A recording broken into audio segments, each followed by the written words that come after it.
Laika Chicha. En mi comentario de hoy lo titulé Los expresidentes extraditables. La figura de la extradición es un mecanismo jurídico que ha sido muy asociado para enfrentar el narcotráfico. Todo inició en ese auge de los mágicos, como se le calificaba a los narcotraficantes en Colombia, desde Pablo Escobar, el cartel de Medellín, luego el cartel de Cali, que fue parte fundamental para la caída del capo de Medellín, y luego el cartel del norte del Valle, fundado por Orlando Herao. El primer narcotraficante extraditado fue Carlos Leder, que era parte del cartel de Medellín y era el que inició con la temática de las avionetas para transportar los estupefacientes. Pero la semana pasada, o hace 2 semanas, para ser exactos, tuvimos la noticia de la extradición del expresidente de Honduras, Juan Orlando Hernández, por lavado de activos y narcotráfico. No es nuevo esa vinculación de ese bajo mundo con la política. Todos buscan una especie de protección, cosa que no le ha funcionado. Cuando vemos el primer expresidente que fue extraditado, que se utilizó ese mecanismo para que respondiera a justicia en su país, fue Marcos Pérez Jiménez, el dictador de Venezuela que cayó y asumió Rómulo Betancourt el poder con su partido Acción Democrática y el pacto de punto fijo, que lo expliqué hace unos meses aquí en esta cabina. Fue extraditado por unos manejos turbios con una inmobiliaria del Estado y tuvo que responder. Pero también vemos el caso del dictador argentino Videla, que murió hace unos años, porque los crímenes de guerra son crímenes de lesa humanidad y no prescriben, y fue extraditado a su país para responder. También podemos ver el caso de el expresidente guatemalteco Alfonso Portillo, que fue extraditado también por vínculos con el bajo mundo del narcotráfico.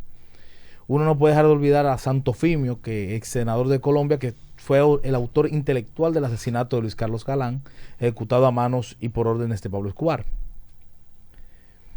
También han caído dictadores como Luis García Meza. También fueron solicitados en extradición expresidentes como Carlos Menem, el dictador uruguayo Stroessner, Carlos Andrés Pérez, que fue quien fue derrocado del poder por Hugo Chávez, o intentó derrocarlo cuando ese 4 de febrero de 1992 inició el por ahora de Hugo Chávez, que ha devenido en Venezuela en un desastre, y que eventualmente caiga ese régimen represivo que tiene el hermano país de Venezuela, arrojado y sumido en las peores de las miserias. Probablemente va a haber muchas solicitudes de extradición allí. Y lo dije la semana pasada, Alex Saab, el diplomático estrella del régimen chavista, está detenido en Florida por acusado de lavado de activos y demás. Cosa que dijo que desde el 2018 el gobierno venezolano conocía de sus vínculos y operaciones del narcotráfico y de su cooperación con la DEA. También está el caso de Fujimori, presidente peruano, que en Perú, ahora con Humala siendo sometido al proceso judicial por Odebrecht, y Alejandro Toledo, que está a la espera de que se ejecute su orden de extradición, detenido por las autoridades peruanas para responder en la justicia por los casos de su vinculación de Odebrecht y otras cosas más.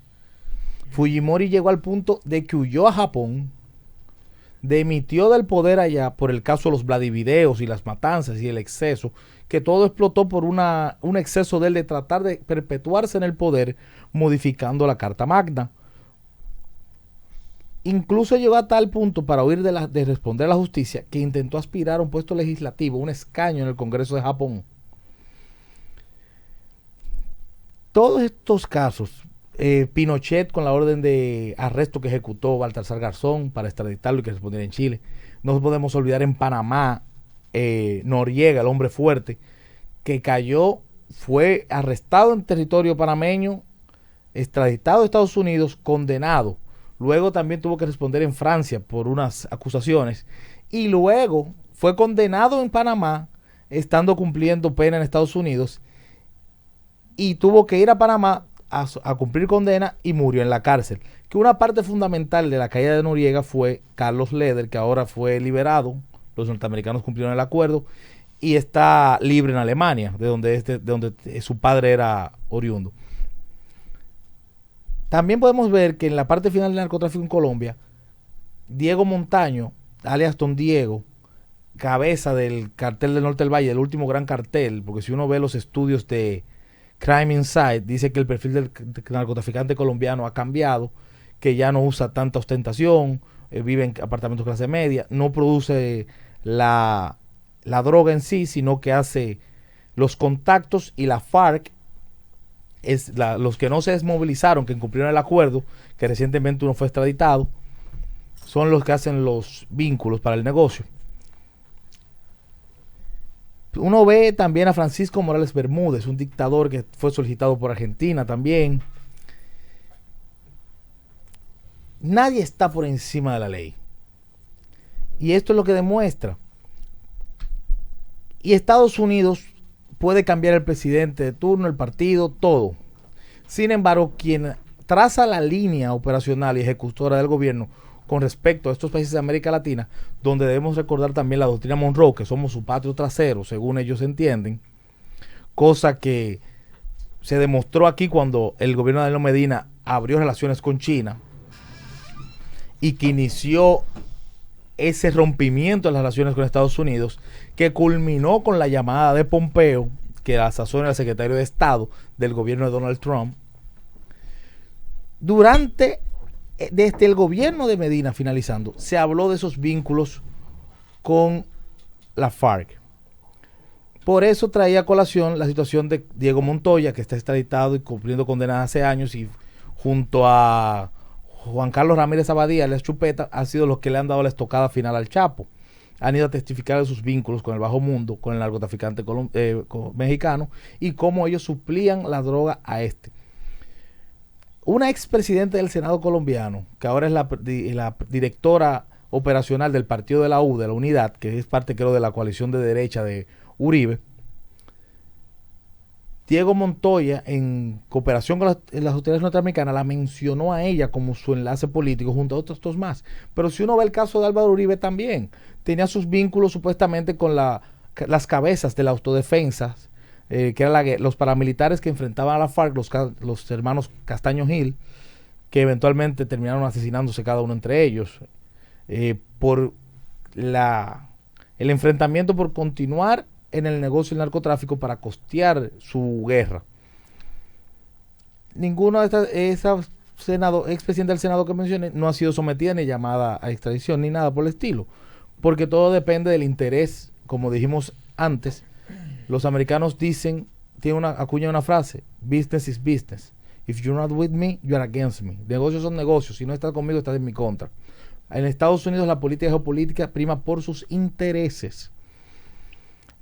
A la sazón, en nuestro patio, se han ido hablando durante años, desde finalizando creo que 2016, 2017, de la supuesta cercanía del César el abusador, César Emilio Peralta, con el gobierno pasado.